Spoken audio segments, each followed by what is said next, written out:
Elon മസ്കിന്റെ കുഞ്ഞിന് ജന്മം നൽകിയെന്ന അവകാശവാദവുമായി എഴുത്തുകാരിയും ഇൻഫ്ലുവൻസറുമായ ആഷ്ലി സെന്റ് ക്ലെയർ 5 മാസം മുൻപ് പുതിയൊരു കുഞ്ഞിനെ ഈ ലോകത്തേക്ക് സ്വാഗതം ചെയ്തു.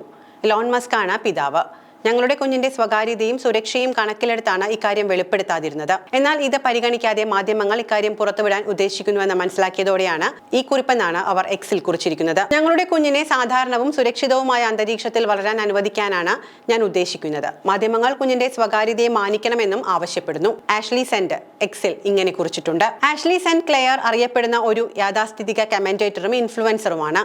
രാഷ്ട്രീയ കാഴ്ചപ്പാടുകളിലൂടെയും സോഷ്യൽ മീഡിയ സാന്നിധ്യത്തിലൂടെയും അവർ ഒരു ജനവിഭാഗത്തെ സൃഷ്ടിച്ചിട്ടുണ്ട്. സെന്റ് ക്ലെയർ പുസ്തകങ്ങൾ രചിച്ചിട്ടുണ്ട്. കൂടാതെ സമകാലിക വിഷയങ്ങളെക്കുറിച്ചുള്ള സംവാദങ്ങളിൽ പതിവായി പങ്കെടുക്കുകയും ചെയ്യുന്നു. 31-കാരിയായ എഴുത്തുകാരിയായ ആഷ്ലി സെന്റ് ക്ലെയർ വെള്ളിയാഴ്ച രാത്രിയാണ് ഈ കുറിപ്പ് എക്സിലൂടെ പങ്കുവച്ചിരിക്കുന്നത്. മുൻ ഭാര്യ ദക്ഷിണാഫ്രിക്കൻ ടെസ്ല സ്ഥാപക ജസ്റ്റിൻ വിൽസണിൽ മസ്കിൽ ജനിച്ച ആദ്യ കുഞ്ഞ് ശൈശവകാലത്ത് തന്നെ മരിച്ചിരുന്നു. 2008 ആയപ്പോഴേക്കും ജസ്റ്റിന് IVF-ലൂടെ 5 കുട്ടികൾ ജനിച്ചു. ആദ്യം വിവിയൻ, ഗ്രിഫിൻ എന്നീ ഇരട്ടകളും പിന്നീട് കൈ, സാക്സൺ, ഡാമിയൻ എന്നീ 3 കുട്ടികളുമാണ് ജനിച്ചത്. പിന്നീടാണ് ബ്രിട്ടീഷ് നടി തലൂല റിലെയുമായി മസ്ക് ബന്ധത്തിലാകുന്നത്. ഇവരെ 2 തവണ വിവാഹം കഴിക്കുകയും 2 തവണയും വേർപിരിക്കുകയും ചെയ്തു. ഈ ബന്ധത്തിൽ മസ്കിന് കുട്ടികളില്ല.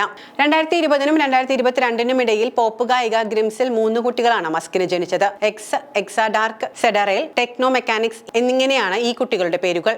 ഈ കുട്ടികളുടെ സംരക്ഷണാവകാശവുമായി ബന്ധപ്പെട്ട് ഇരുവരും ഇപ്പോൾ നിയമ പോരാട്ടത്തിലാണ്. 2021-ൽ സ്വന്തം കമ്പനിയായ ന്യൂറാലിങ്ക് എക്സിക്യൂട്ടീവായ ഷിവോൺ സില്ലിസിൽ ഇരട്ട കുട്ടികളും മസ്കിന് ജനിച്ചു. സ്ട്രൈഡർ, അസൂർ എന്നിവരാണ് അവർ. 2024-ലാണ് ഇവർക്ക് 3-മതൊരു കുഞ്ഞു കൂടി ജനിച്ചത്. ഇന്ത്യൻ പ്രധാനമന്ത്രി നരേന്ദ്രമോദിയുമായുള്ള വ്യാഴാഴ്ചത്തെ കൂടിക്കാഴ്ചയിൽ ഈ കുടുംബം മുഴുവൻ പങ്കെടുത്തിരുന്നു. പറയുന്നത് വാസ്തവമാണെങ്കിൽ ഇത് മസ്കിന്റെ 13-മത്തെ കുഞ്ഞാണ്. 5 മാസം മുൻപ് മസ്കിന്റെ കുഞ്ഞിന് ജന്മം നൽകിയെന്നാണ് ആഷ്ലി പറയുന്നത്. എന്നാൽ മസ്ക് ഇവരുടെ അവകാശവാദത്തെ സ്ഥിരീകരിക്കുകയോ നിഷേധിക്കുകയോ ചെയ്തിട്ടില്ല.